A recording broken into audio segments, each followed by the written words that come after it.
Good morning students. कैसे हैं आप लोग? आई होप आप लोग अच्छे होंगे। आज जो प्रारंभिक शिक्षा के नवीन प्रयास है एजुकेशन 4, उसमें हम लोग कोठारी आयोग 1964 से 66 का सेकंड पार्ट पढ़ेंगे।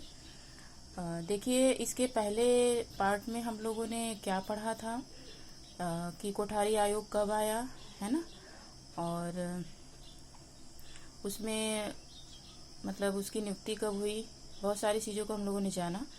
तो देखिए, कोठारी आयोग को कोठारी कमीशन इंग्लिश में कहते हैं और इसके सन को जरूर याद रखिएगा। 1964 से 66 में ये कोठारी आयोग आया था और इसे एक और नाम से जानते हैं, राष्ट्रीय शिक्षा नीति, ठीक है, नेशनल एजुकेशन कमीशन। और इसके अध्यक्ष डॉक्टर DS कोठारी थे, ठीक है। और इनका नाम डॉक्टर दौलत सिंह कोठारी यानी पूरा नाम है ना। और इस आयोग की नियुक्ति कब हुई थी, मतलब इस आयोग की नियुक्ति भारत सरकार ने कब किया था? 14 जुलाई 1964 को किया था, जिसमें 17 सदस्य थे, जिनमें से 6 विदेशी थे, ठीक है। और अगर इसके प्रतिवेदन की बात करें तो आयोग का प्रतिवेदन अगर मतलब जो दिया था आयोग ने अपना प्रतिवेदन भारत सरकार को, वो कब दिया था, यानी कि इस आयोग ने अपना प्रतिवेदन 29 जून 1966 को शिक्षा एवं राष्ट्रीय प्रगति शीर्षक के नाम से भारत सरकार के समक्ष प्रेषित किया था। ध्यान रखिएगा, ठीक है। कौन सा शीर्षक? शिक्षा एवं राष्ट्रीय प्रगति यानी एजुकेशन एंड नेशनल डेवलपमेंट, ठीक है। और देखिए, यह प्रतिवेदन 29 जून 1966 को दिया गया था। डेट को बार बार मैं रिपीट कर रही हूँ, ध्यान रखिएगा। इसकी नियुक्ति कब हुई थी? 14 जुलाई 1964 को हुई थी। और इस आयोग ने अपना प्रतिवेदन कब दिया था? 29 जून 1966 को दिया था। और किस नाम से दिया था? शिक्षा एवं राष्ट्रीय प्रगति यानी एजुकेशन एंड नेशनल डेवलपमेंट शीर्षक के नाम से प्रेषित किया था। और देखिए, इस प्रतिवेदन में 692 पृष्ठ थे, ठीक है। यानी कि यह जो प्रतिवेदन था, ये प्रतिवेदन 692 पृष्ठों का एक बृहद दस्तावेज है, ठीक है, जो कि 3 खंडों में विभाजित है, ठीक है। तो हम लोगों ने पूर्व जो पढ़ा था मतलब कोर्स जो मैंने दिया था, जो पूर्व क्लास पढ़ा पिछले क्लास में हम लोगों ने, तो कोठारी आयोग के बारे में जाना, कब आया, क्या चीज़ था। और आज जो टॉपिक हम लोग पढ़ेंगे मतलब इसके अंतर्गत वो है, इसके सुझाव को पढ़ेंगे हम लोग। तो चलिए स्टार्ट करते हैं। शिक्षा के उद्देश्य, लक्ष्य अथवा कार्य संबंधी सुझाव। देखिए, इसमें क्या है, आयोग ने शिक्षा को राष्ट्र के विकास का मूल आधार माना। उसने राष्ट्र के परिप्रेक्ष्य में शिक्षा के 5 उद्देश्य, लक्ष्य अथवा कार्य निश्चित किए, ठीक है। देखिए, इस आयोग ने क्या किया, शिक्षा को राष्ट्र के विकास का मूल आधार माना और इसके लिए इन्होंने 5 उद्देश्य, लक्ष्य, कार्य निश्चित किए, जिसे कि पंचमुखी कार्यक्रम की संज्ञा दी गई। और ये भी क्वेश्चन कभी कभी आपके पेपर में आता है कि पंचमुखी कार्यक्रम किस आयोग के अंतर्गत दिया गया, तो ध्यान रखिएगा, कोठारी कमीशन या कोठारी आयोग के अंतर्गत दिया गया, ठीक है। तो देखिए, इस आयोग में जो ये पंचमुखी कार्यक्रम है, तो ये पंचमुखी कार्यक्रम में 5 पॉइंट बताए गए हैं। तो 5 पॉइंट के अंतर्गत 5 मतलब वैसे सुझाव दिए गए हैं, जिसको कि अभी हम लोग पढ़ेंगे और जानेंगे, ठीक है। तो चलिए इसको अब हम लोग पढ़ते हैं, स्टार्ट करते हैं।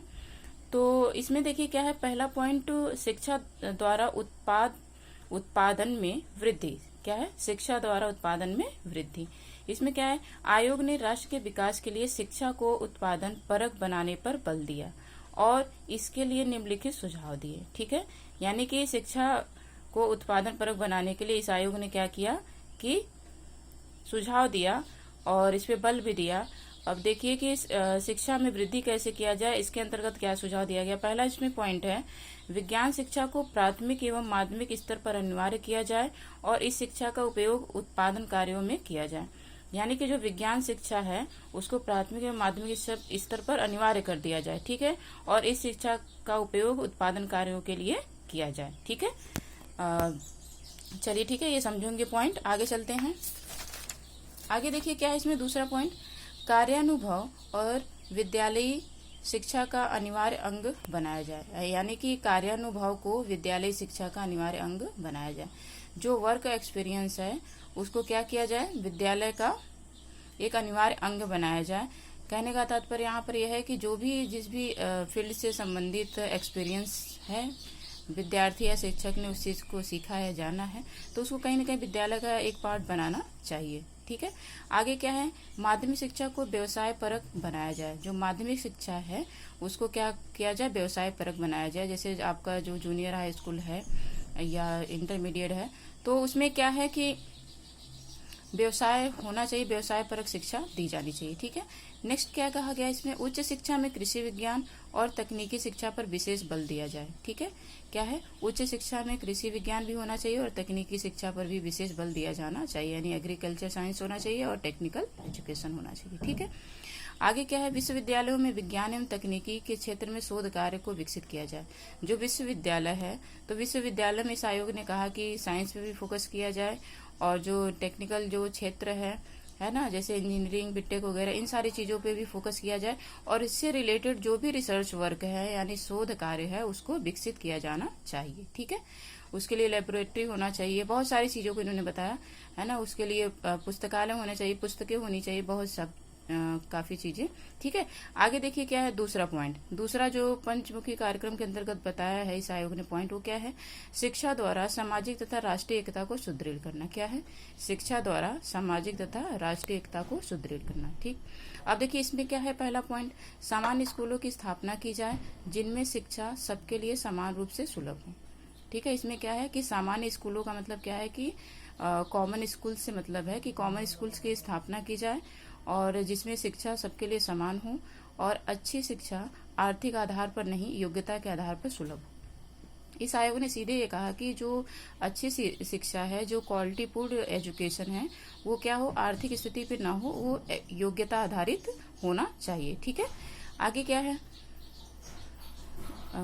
नेक्स्ट पॉइंट है, शिक्षा के सभी स्तरों पर समाज सेवा एवं राष्ट्र सेवा अनिवार्य हो। यानी शिक्षा के जो सभी स्तर है उसमें शिक्षा ऐसी होनी चाहिए जिसमें कि समाज सेवा एवं राष्ट्र सेवा की भावना हो और ये ऐसी शिक्षा अनिवार्य कर देना चाहिए, ठीक है।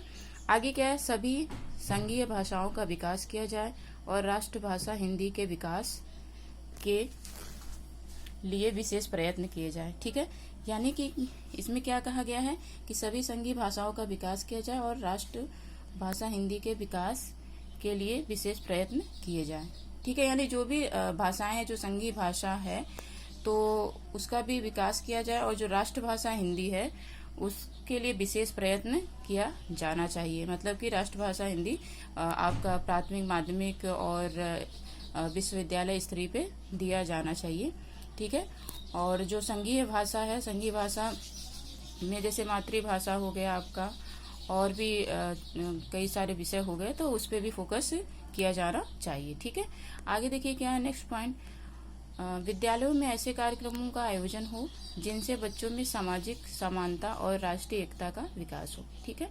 तो विद्यालय में ऐसे कार्यक्रमों का भी आयोजन किया जाना चाहिए जिससे कि जो बालक हैं, जो विद्यार्थी हैं, उनमें सामाजिक समानता की भावना उत्पन्न हो, भाईचारा की भावना उत्पन्न हो और राष्ट्रीय एकता की भावना उत्पन्न हो, नैतिक मूल्य को सीखें। तो विद्यालय में ऐसे कुछ कार्यक्रम होने चाहिए, जैसे कार्यक्रम में आपका जैसे कोई भी विचार विमर्श किसी टॉपिक को लेकर डिबेट करा देना, या तो कोई नाटक या कोई सांस्कृतिक कार्यक्रम हो गया है ना, या तो आपका जैसे स्काउट गाइड हो गया ये, या एनसीसी हो गया, मतलब बहुत सारी चीज, या कोई गेम हो गया, खेल कूद हो गया, तो बहुत सारी चीजों को ऐसे कार्यक्रम मतलब कराए जाएं जिससे सामाजिक समानता की भावना का विकास हो, जिससे राष्ट्रीय एकता का भी विकास हो, ठीक है। अब देखिए तीसरा पॉइंट इसमें क्या कहा गया, शिक्षा द्वारा लोकतंत्री मूल्यों का विकास करना, ठीक है। क्या है तीसरा, शिक्षा द्वारा लोकतंत्री मूल्यों का विकास करना। अब इसमें पहला पॉइंट क्या है, 6 से 14 वर्ष तक के बालकों के लिए अनिवार्य व निःशुल्क शिक्षा की व्यवस्था की जाए। देखिए इस आयोग ने भी कहा कि 6 से 14 वर्ष के जो बालक हैं उनके लिए अनिवार्य व निःशुल्क शिक्षा की व्यवस्था होनी चाहिए, ठीक है। दूसरा क्या है, सभी बच्चों को बिना किसी भेदभाव के शिक्षा के समान अवसर दिए जाने चाहिए। यानी कि जो स्कूल है, जो विद्यालय है, उसमें सभी वर्ग के, सभी संप्रदाय के, सभी जाति के जो भी बालक हैं, विद्यार्थी हैं, उनको बिना भेदभाव के समान अवसर देना चाहिए और समान शिक्षा भी दिया जाना चाहिए। तो इन्होंने ये भी सुझाव रखा। आगे देखिए क्या है, माध्यमिक एवं उच्च शिक्षा का समुचित विकास किया जाए, ठीक है, कि जो माध्यमिक एवं उच्च शिक्षा है उसका समुचित विकास किया जाए और इन स्तरों पर युवकों को कुशल नेतृत्व का प्रशिक्षण दिया जाए, है ना। तो जो देखिए माध्यमिक एवं उच्च स्तर है और जो उच्च शिक्षा है, तो इसमें क्या है कि ऐसी शिक्षा दी जाए जिससे कि जो विद्यार्थी हैं उनका समुचित विकास हो और उनको नेतृत्व का प्रशिक्षण भी दिया जाए, जिसमें कि उनके अंदर नेतृत्व की भावना भी आए। ठीक है, तो कहीं ना कहीं माध्यमिक एवं उच्च शिक्षा में इन्होंने ये कहा कि इस तरीके से शिक्षा दिया जाए जिससे कि जो विद्यार्थी उनका कुशल विकास हो सके। ठीक है, आगे क्या है नेक्स्ट, विद्यालयों में ऐसे कार्यक्रमों का आयोजन किया जाए जिनसे बच्चों में लोकतंत्रीय मूल्यों में आस्था उत्पन्न हो और तदनुकूल व्यवहार करें। ठीक है, तो देखिए इसमें यह भी कहा गया है कि जैसे विद्यालय में ऐसे कार्यक्रमों का भी आयोजन किया जाए जिसमें कि बालक जो विद्यार्थी है वो लोकतंत्रीय मूल्यों का में मतलब उसकी आस्था हो। कहने का तात्पर्य यहाँ पर यह है कि वो अपनी बातों को लोकतंत्रीय रूप से, यानी कि अपनी बातों को बहुत ही आसानी तरीके से वो कहे, है ना, यानी कि वो अपने विचारों को प्रस्तुत करे। ठीक है, और ऐसा कार्यक्रम कराना चाहिए या ऐसा आयोजन किया जाना चाहिए जिससे कि विद्यार्थियों या बालकों के अंदर जो मूल्य है, नैतिक मूल्य है, उसका विकास भी हो। ठीक है, जिसके अनुकूल वो अपने व्यवहार को प्रदर्शित करें। ठीक है, आगे देखिए क्या है, प्रौढ़ शिक्षा की व्यवस्था की जाए। इसमें इस आयोग ने प्रौढ़ शिक्षा पे भी फोकस किया कि जो प्रौढ़ व्यक्ति हैं उन पे भी व्यवस्था की जाए, मतलब उनके शिक्षा के लिए। तो इसमें एक चीज और कहा गया है कि प्रौढ़ व्यक्तियों को शिक्षा देने के लिए जैसे जो स्कूल का टाइम है, तो स्कूल टाइम के पहले या बाद में इनको शिक्षा दिया जाना चाहिए। तो प्रौढ़ शिक्षा पे भी इस आयोग का फोकस रहा। चलिए ठीक है, यहाँ तक आई होप आप लोग समझे होंगे। ठीक है, चलिए अब आगे चलते हैं। आगे देखिए क्या है, चौथा पॉइंट, शिक्षा द्वारा राष्ट्र का आधुनिकीकरण करना। ठीक है, क्या है, शिक्षा द्वारा राष्ट्र का आधुनिकीकरण करना। इसमें क्या कहा है इस आयोग ने, राष्ट्र के आधुनिकीकरण से आयोग का तात्पर्य है विज्ञान एवं तकनीकी के प्रयोग से देश का आर्थिक विकास करने और जनसाधारण के जीवन स्तर को ऊंचा उठाने से है। ठीक है, इसके लिए आयोग ने निम्नलिखित सुझाव दिए। कहने का तात्पर्य यहाँ पर यह है कि राष्ट्र के आधुनिकीकरण से तात्पर्य मतलब विज्ञान एवं तकनीकी के प्रयोग से देश का आर्थिक विकास करने और जनसाधारण के जीवन स्तर को ऊंचा उठाने से है। ठीक है, अब देखिए इसमें पॉइंट क्या कहा गया है कि राष्ट्र में जो राष्ट्र का विकास कैसे किया जा सकता है या उसमें आधुनिकीकरण कैसे किया जा सकता है, तो इसके लिए कुछ पॉइंट दिया गया है, इसमें आयोग के द्वारा कहा गया है जो बातें। तो देखिए इसमें क्या है, पहला 6 से 14 वर्ष तक के बच्चों के लिए अनिवार्य एवं निःशुल्क शिक्षा की व्यवस्था की जाए। देखिए इस पॉइंट में भी 6 से 14 वर्ष के बच्चों की बात की गई है ना। अनिवार्य एवं निःशुल्क शिक्षा की व्यवस्था की जाए मतलब कि जो बेस होता है ना, जो किसी भी व्यक्ति या का जो मतलब जो बालक होता है तो वो पहले बेस से ही चीज़ों को स्टार्ट करता है। ये नहीं होता है कि पहले किसी बच्चे को हम लोग जूनियर में, माध्यमिक में या उसको स्नातक बड़ा होता है स्नातक में डाल दें, तो ऐसी चीज़ें मतलब नहीं होती। ठीक है, तो कहने का तात्पर्य यह है कि पहले जो बालक है उसका बेस स्ट्रांग होना चाहिए। तो इसके लिए सीधे इस आयोग ने भी ये कहा कि जो 6 से 14 वर्ष की जो उम्र है, जो प्राथमिक शिक्षा है ना, तो प्राथमिक शिक्षा जो बेसिक शिक्षा है तो इसको कहीं न कहीं निःशुल्क और अनिवार्य रूप से दिया जाना चाहिए और इसकी व्यवस्था होनी चाहिए। ठीक है, चलिए समझे होंगे यहाँ तक। दूसरा जो पॉइंट है देखिए इसमें क्या है, जनसाधारण के शैक्षिक स्तर को ऊंचा उठाया जाए। यानी कि जनसाधारण के कहने का मतलब यहाँ पर यह है कि जो शैक्षिक स्तर है, तो जनसाधारण जो है, जो सब लोग हैं, जैसे सब पढ़े और सब बढ़े, है ना, तो इसमें कहने का तात्पर्य यह है कि इसके शैक्षिक स्तर को क्या किया जाए कि ऊंचा उठाया जाए और इसमें जहाँ तक हो सके बहुत सारी चीज़ों में सुधार किया जाए और इसकी व्यवस्था भी की जाए। ठीक है, तो ठीक है, समझेंगे इस पॉइंट को। आगे देखिए क्या, उच्च स्तर पर विज्ञान एवं तकनीकी शिक्षा की उचित व्यवस्था की जाए। इसमें सीधे ये कहा गया कि जो उच्च स्तर है, जो हायर एजुकेशन है, तो हायर एजुकेशन में भी जो साइंस है, जो टेक्निकल एजुकेशन है, उसके लिए भी उचित व्यवस्था की जानी चाहिए। उचित क्लास हो, उचित पुस्तकालय हो, है ना, उचित शिक्षक हो, मतलब अच्छे शिक्षक हो, बहुत सारी चीज़ों को इसमें इस आयोग ने कहा गया। ठीक है, मतलब ये इस आयोग ने इसमें पॉइंट में जो भी चीज़ें कही। ठीक है, आगे देखिए क्या है, छात्रों में स्वतंत्र चिंतन और निर्णय लेने की शक्ति का विकास किया जाए। यानी कि शिक्षा ऐसी हो, इस आयोग का कहना ये था कि शिक्षा ऐसी हो जिसमें कि जो छात्र है, जो विद्यार्थी है, वो स्वतंत्र रूप से चिंतन करे और अपनी बातों को कहे और स्वतंत्र चिंतन और निर्णय लेने के शक्ति का विकास भी उसके अंदर हो। यानी उसके अंदर ऐसे व्यवहार का डेवलपमेंट हो या विकास हो। ठीक है, तो शिक्षा इस प्रकार की भी होनी चाहिए। चलिए ठीक है, यहाँ तक समझे होंगे आई थिंक। अब आगे चलते हैं।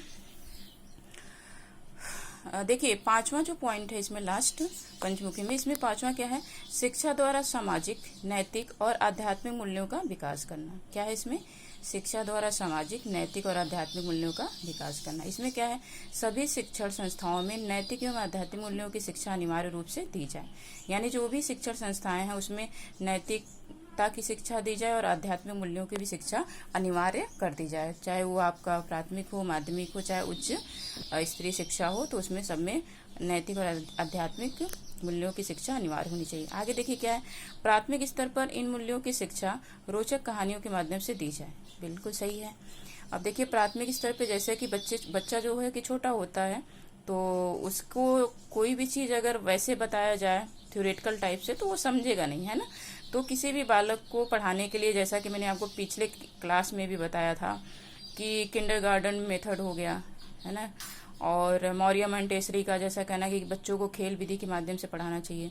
तो बहुत सारी चीज है, तो बच्चों को खेल विधि के माध्यम से पढ़ाया जाए, या किंडरगार्टन जो विधि है उसके माध्यम से पढ़ाया जाए, या रोचक कहानियां, या कोई ऐसे सॉन्ग, है ना। तो बहुत सारी ऐसी चीज है जिसके द्वारा प्राथमिक स्तर पर पढ़ाया जा सकता है। ठीक है, आगे देखिए क्या है, माध्यमिक स्तर पर शिक्षक शिक्षार्थी विचार विमर्श करें और अपने लिए मूल्यों का चयन करें। क्या है पॉइंट, कि माध्यमिक स्तर पर जो शिक्षक शिक्षार्थी हैं वो क्या करें, विचार विमर्श करें और अपने लिए मूल्यों का चयन करें। कहने का तात्पर्य यह है कि जो माध्यमिक स्तर पे जो विषय को चूज करना है, तो उसके लिए अपने मतलब शिक्षक और शिक्षार्थी जो हैं, मतलब टीचर और स्टूडेंट, ये दोनों आपस में विचार विमर्श भी करें और उस विषय की भी चूज करें और साथ में जिससे कि उनके अंदर एक मूल्यों का भी एक विकास हो, है ना, मूल्यों का चयन करें। कहने का तात्पर्य यहाँ पर यही है, समझिएगा इसको, कि माध्यमिक स्तर पर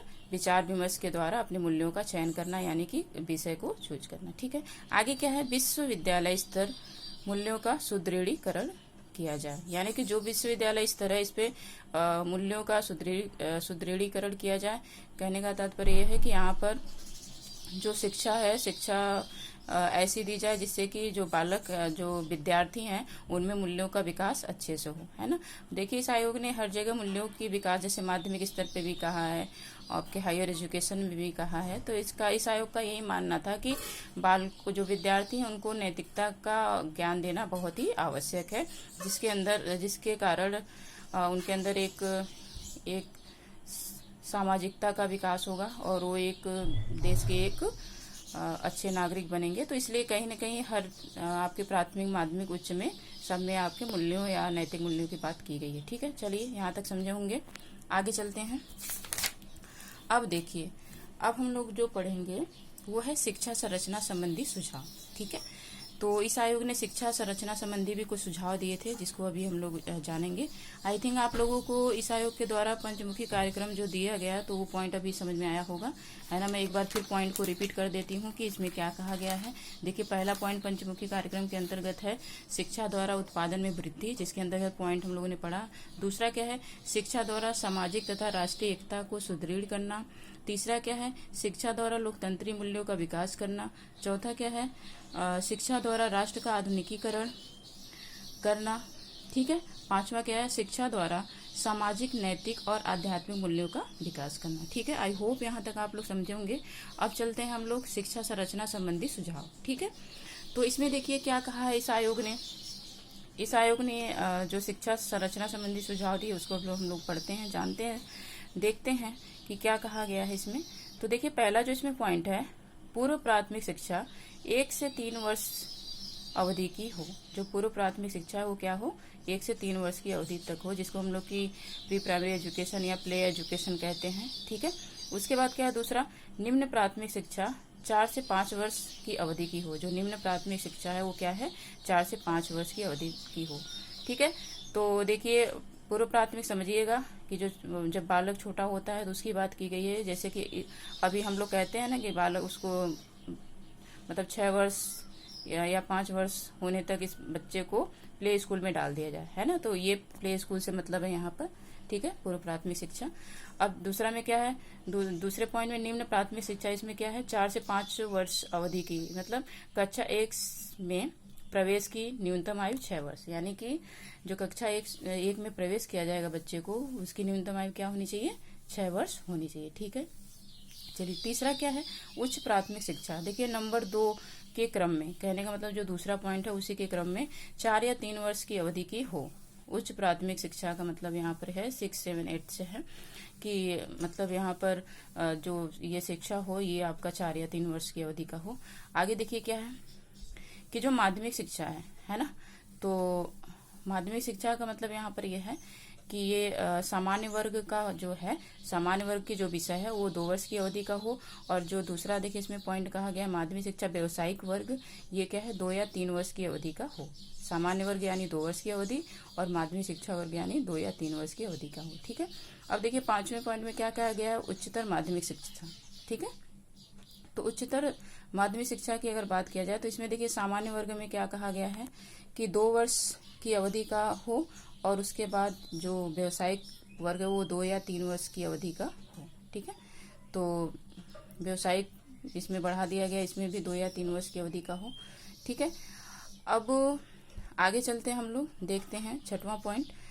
इसमें क्या है? स्नातक शिक्षा। स्नातक मतलब ग्रेजुएशन है ना, बीए या बीएससी जैसा कि आप लोग जानते हैं। तो इसमें देखिए स्नातक में क्या है? कला, विज्ञान, वाणिज्य, ये 3 वर्ष की अवधि की हो। और दूसरा क्या है? स्नातक शिक्षा इंजीनियरिंग एवं मेडिकल। इंजीनियरिंग एवं मेडिकल के लिए इस आयोग में कहा गया है कि 3 या 4 वर्ष की अवधि की हो।